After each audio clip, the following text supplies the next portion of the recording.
Hey guys, this is episode 8 of my Emerald Seaglass Wishlocke challenge. Please give a like and consider following and subscribing if you enjoy this.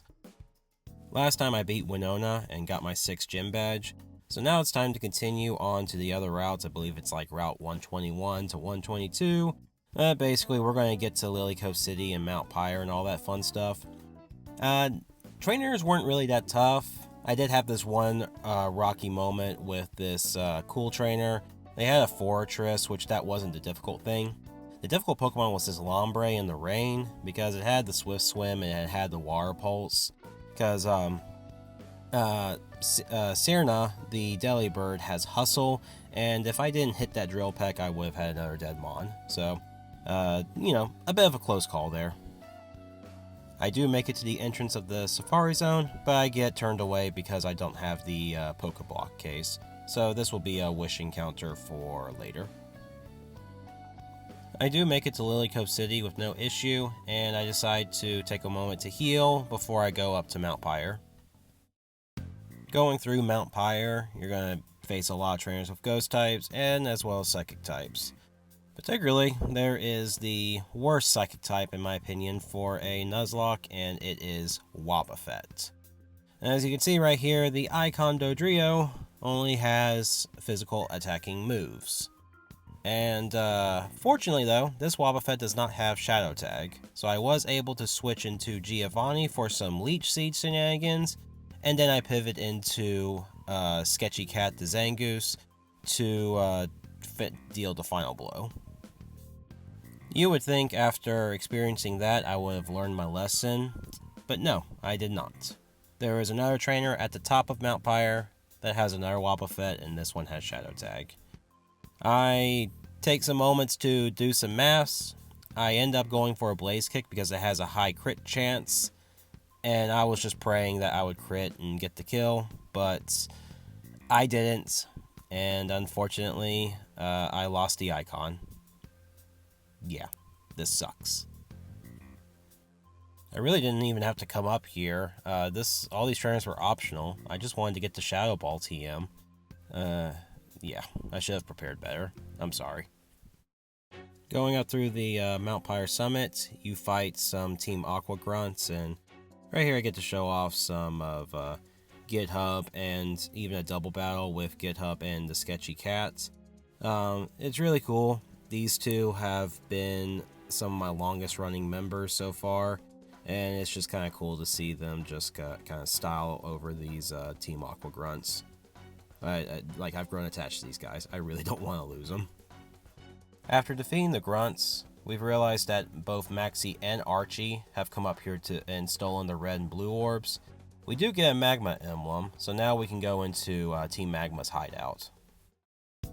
But before I confront Maxie, I'm going to make some more wishes. Up first we have Aha, the Ekans. Next is Tefalo, the Remoraid. Bald Squall, the Lunatone. Holland, the Tauros. And then Liz the Corsola, and Scott the Pineco. Going up to Mount Chimney again, and then down to the Jagged Pass, the Magma emblem causes an entrance to open up, and now we're going to go deep within the volcano. The Grunts weren't hard, so I'm just going to show my fight with Tabitha before Maxie. Numel falls pretty quickly, and his camera up, while taking some hits, Avery the Ambipom's able to take it out. He then brings out his Murkrow, and I just bring out Damon Byers, who's able to get the knockout with a Rock Blast. His last Pokemon is Dodrio. Just gonna rub some salt to the wounds there, are ya, buddy? And I go into Captain Lawn Gnome, my Slowbro, who's gonna get the knockout with an Ice Beam. Okay, now I finally confront Maxie, and he uses his blue orb to take control of Groudon. But I guess he didn't read the instructions well enough, because you really need the red orb. So, with this little embarrassing blunder, he decides to take it out on me in a battle. So let's begin. He starts off with Gliscor, and I bring out Louis Senja, who's able to outspeed and knock him out with an Ice Beam.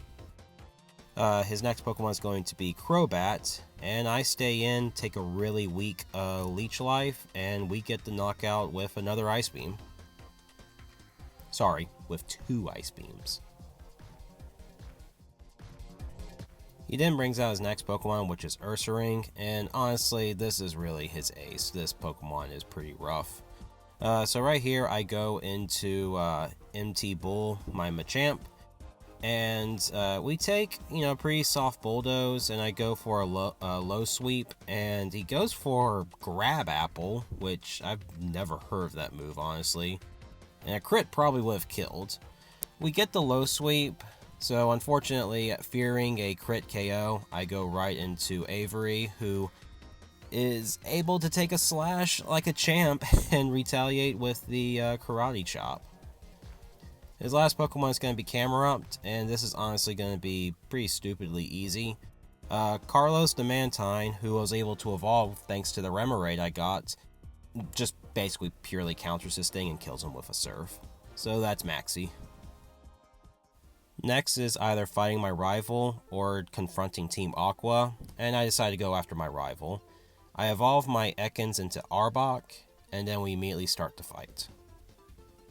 Brandon leads off with a Tropius, and I lead with Luis Senja again, and we get the knockout with an Ice Beam. He then brings out his Arcanine, and not really thinking the Arcanine can do anything to me, I stay in, and we get the knockout with a Surf. We're pretty overleveled from fighting Maxie, honestly. He then brings out a Pelipper, who sets up the rain, and I switch into Monica, and Monica gets the knockout with a Thunderbolt.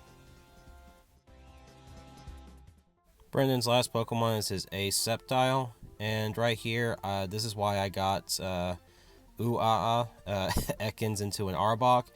He has the Intimidate, which takes out all of Sceptile's physical moves, but we also have Ice Fang. And it's going to be a good 2-hit KO, especially since we got the freeze. Just a little insult to injury there on Brendan. Sorry about that, buddy. That's the rival fight, and this is a pretty good stopping point here.